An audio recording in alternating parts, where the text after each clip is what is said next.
निर्जला एकादशी के दिन श्रद्धालु उपवास रखकर भगवान विष्णु की आराधना करते हैं। भक्तगण इस अवसर पर विशेष पूजा हवन और भोग का आयोजन करते हैं। कई लोग इस दिन गंगा या किसी अन्य पवित्र नदी में स्नान करने का महत्व मानते हैं। यह उपवास कठिन होते हुए भी आत्मा को शुद्ध करने का और भगवान से अपना कष्ट दूर करने का साधन समझा जाता है। भक्तजन अपनी श्रद्धा और भक्ति से इस दिन को यादगार बनाते हैं, जिससे उनका जीवन सुखमय हो जाता है। जय श्री राधे। आप सब सुनेंगे निर्जला एकादशी व्रत की कथा। ज्येष्ठ मास शुक्ल पक्ष में पड़ने वाली एकादशी को इसे निर्जला एकादशी, पांडव एकादशी और भीमशैनी एकादशी के नाम से जाना जाता है। यह व्रत सभी प्रकार के पाप और ताप को नष्ट करने वाली है। निर्जला एकादशी का व्रत बड़ा ही कठिन माना गया है। इस व्रत में अन्न और जल दोनों का ही त्याग करना पड़ता है। जो भी भक्त सच्ची श्रद्धा के साथ निर्जला एकादशी का व्रत धारण करते हैं, इस दिन भगवान विष्णु माता लक्ष्मी की पूजा करते हैं। इससे व्यक्ति के सभी प्रकार के पाप और ताप नष्ट हो जाते हैं। यह व्रत अकेला ही 24 एकादशी का फल देने वाला होता है। वर्ष भर में केवल इस एकादशी व्रत को अगर कर ले तो संपूर्ण एकादशियों का पुण्य फल प्राप्त होता है। तो आइए सुनते हैं निर्जला एकादशी व्रत की कथा। तो बोलिए प्रेम से भगवान विष्णु की जय, माता लक्ष्मी की जय, सर्व देवी देवता की जय। बहुत समय पहले की बात है। एक समय महर्षि वेदव्यास जी महाराज युधिष्ठिर के यहाँ सहयोग से पहुंच गए। महाराज युधिष्ठिर ने उनका समुचित आदर सत्कार किया। अर्घ्य और पाद्य देकर सुंदर आसन पर बैठाकर सूट सौपचार पूर्वक उनकी पूजा की। जब महर्षि सब प्रकार से निश्चिंत होकर बैठ गए, तब भीमसेन ने हाथ जोड़कर उनसे कहा कि हे भगवान, मैं बड़ी आपत्ति में पड़ा हुआ हूँ, दया कर आप मुझको इस आपत्ति से बचाइए। भीमसेन के ऐसे वचन को सुनकर महर्षि व्यास हंसते हुए बोले कि हे भीम, क्या बात है, निसंकोच तुम मुझसे कहो। भीम ने कहा कि हे प्रभु महाराज युधिष्ठिर, धनुषधारी अर्जुन, विचारवान सहदेव और बहादुर नकुल एवं सौभाग्यवती महारानी द्रौपदी इत्यादि सभी लोग एकादशी का व्रत करते हैं और मुझे भी विवश करते हैं कि तुम भी एकादशी का व्रत करो। महाराज, आप तो जानते ही हैं कि भीमसेन का जीवन अन्न पर ही आश्रित है। एक दिन भोजन न करने की बात तो अत्यंत दुष्कर है।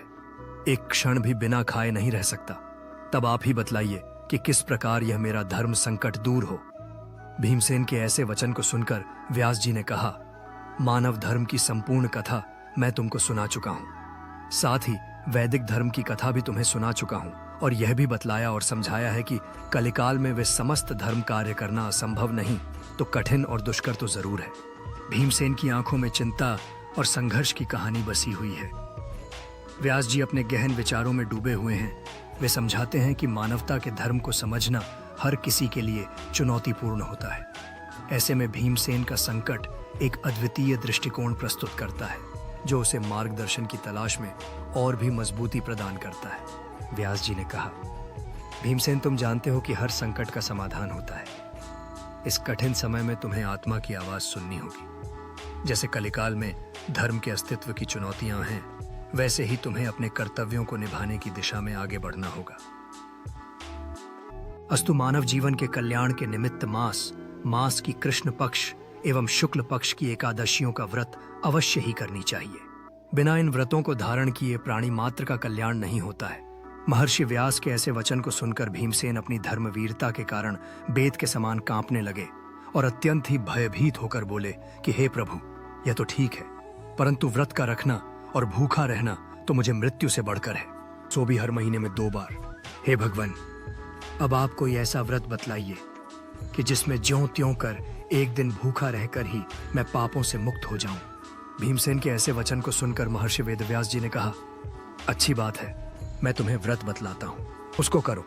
इस एक ही व्रत का पुण्य फल मास की समस्त एकादशियों से बढ़कर होगा। महर्षि के ऐसे वचन सुनकर भीमसेन प्रसन्न हो गए और हाथ जोड़कर कहा कि प्रभु, कहिए और शीघ्र कहिए कि वह कौन सा व्रत है।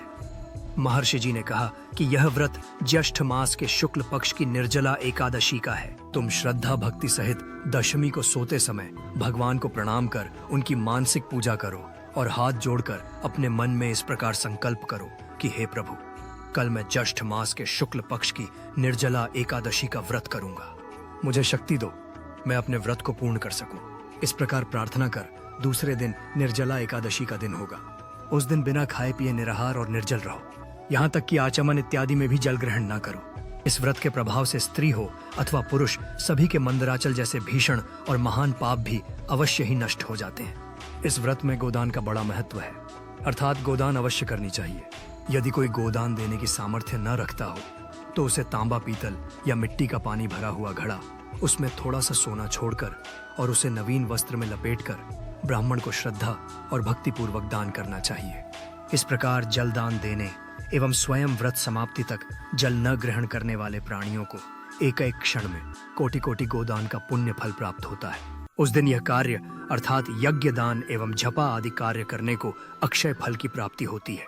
श्री कृष्ण जी ने स्वयं कहा है, अतः फिर दूसरा पुण्य कार्य करने की क्या आवश्यकता है। विष्णु लोक की प्राप्ति इसी निर्जला वृत्त के ही द्वारा हो सकती है। इस दिन फलाहार करना चाहिए। अन्न खाने वाले की अनेकों प्रकार की दुर्दशाएं होती हैं और वे चांडाल स्वरूप समझे जाते हैं। इस व्रत के प्रभाव से चोर, गुरुद्वेषी एवं हर प्रकार के पापियों का उद्धार हो जाता है। श्रद्धालु स्त्री एवं पुरुषों को विशेष कर्तव्य उनका यह है कि शेष सैया पर स्थित श्री विष्णु भगवान की भक्ति पूर्वक पूजा एवं धेनु दान करना चाहिए तथा ब्राह्मणों को मिष्ठान का भोजन कराकर दक्षिणा देकर संतुष्ट करना चाहिए। इस प्रकार भक्तों को अपने कर्तव्यों का पालन करना चाहिए और सामाजिक समर्पण का उदाहरण स्थापित करना चाहिए। इस प्रकार श्रद्धा और भक्ति से युक्त होकर हर व्यक्ति अपने जीवन को धन्य बना सकता है। इस भव्य यज्ञ कार्य में भाग लेकर लोग एक दूसरे से मिलकर अपने संबंधों को मजबूत कर सकते हैं। यह न केवल व्यक्तिगत मुक्ति का मार्ग है, बल्कि पूरे समाज को साक्षात्कार में एकजुट करता है। उपाहन दान करने से स्वर्ग गमन के हेतु स्वर्ण विभूषित रथ प्राप्त होता है और जो इसको भक्ति पूर्वक श्रवण करता है तथा कीर्तन इत्यादि करके रात्रि जागरण करते हैं, वे मनुष्य बिना विघ्न स्वर्ग को प्राप्त होते हैं। तो बोलिए प्रेम से भगवान विष्णु की जय। यह कथा सुनकर भक्तगण अपने मन में श्रद्धा और भक्ति का अनुभव करते हैं। भगवान विष्णु के प्रति यह निष्ठा हमें जीवन की कठिनाइयों में भी सहारा देती है। हर व्यक्ति जो इस कथा को सुनता है वह भगवान के चरणों में अपनी जगह मानता है। आप सभी से निवेदन है कि इस आध्यात्मिक यात्रा में हमारे साथ जुड़ें और अधिक ज्ञान प्राप्त करें। जय श्री राधे कृष्ण। तो आशा करता हूं कि यह कथा आपको अच्छी लगे। इसी प्रकार से ज्ञानवर्धक जानकारियां प्राप्त करते रहने के लिए, व्रत पूजा के बारे में जानने के लिए, कथा को सुनने के लिए चैनल पे अगर आप पहली बार आए हैं तो चैनल को लाल बटन दबा करके सब्सक्राइब करें। साथ में बेल आइकन घंटी को दबाएं ताकि आने वाली वीडियो का नोटिफिकेशन आपको समय से मिलता रहे। वीडियो को लाइक करें, शेयर करें। सुखी रहें और स्वस्थ रहें। जय श्री राधे कृष्ण। धन्यवाद।